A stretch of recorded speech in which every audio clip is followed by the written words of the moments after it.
L'homme ne vivra pas de pain seulement, mais de toute parole qui sort de la bouche de Dieu.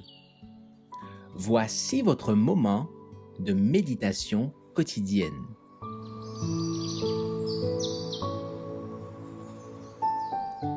Maranatha.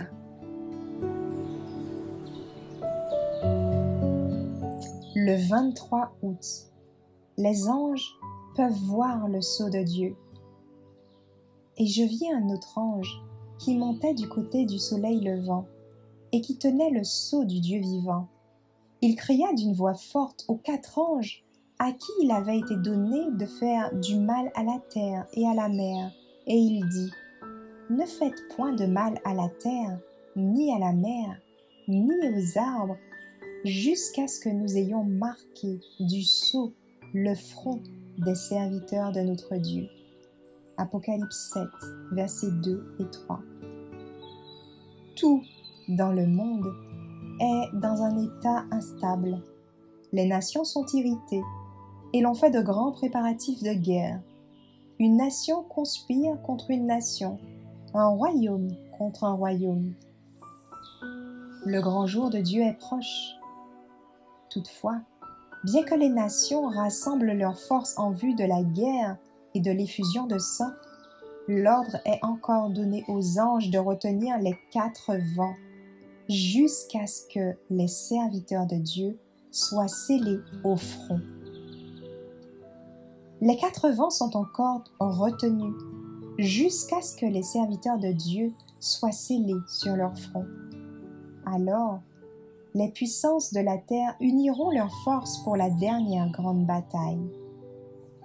Avec quelle application ne devrions-nous pas profiter de la courte période de grâce qui nous reste? Ceux qui ont laissé leur esprit errer doivent changer. Les pensées doivent se concentrer sur Dieu. Maintenant, il est temps de s'efforcer de vaincre les tendances naturelles du cœur charnel. Juste avant d'entrer dans le temps de trouble, nous reçûmes tous le sceau du Dieu vivant. Puis, je vis les 4 anges lâcher les 4 vents, et je vis la famine, la maladie et l'épée, une nation s'élever contre une nation, et le monde entier était dans la confusion. Quel est le sceau du Dieu vivant apposé sur le front des siens? C'est une marque que peuvent lire les anges, mais pas les yeux humains, car l'ange de la destruction doit voir cette marque de salut.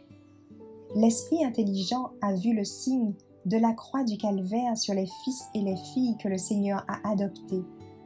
Le péché de la transgression de la loi de Dieu est éliminé.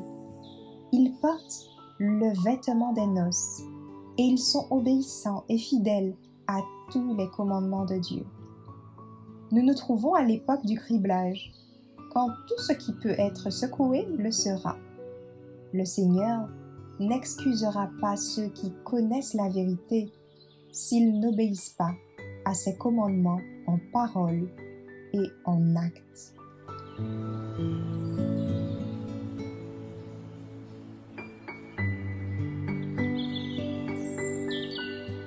Merci d'avoir écouté cette présentation. Assurez-vous de nous rejoindre demain pour votre moment de méditation quotidienne avec lereste.org.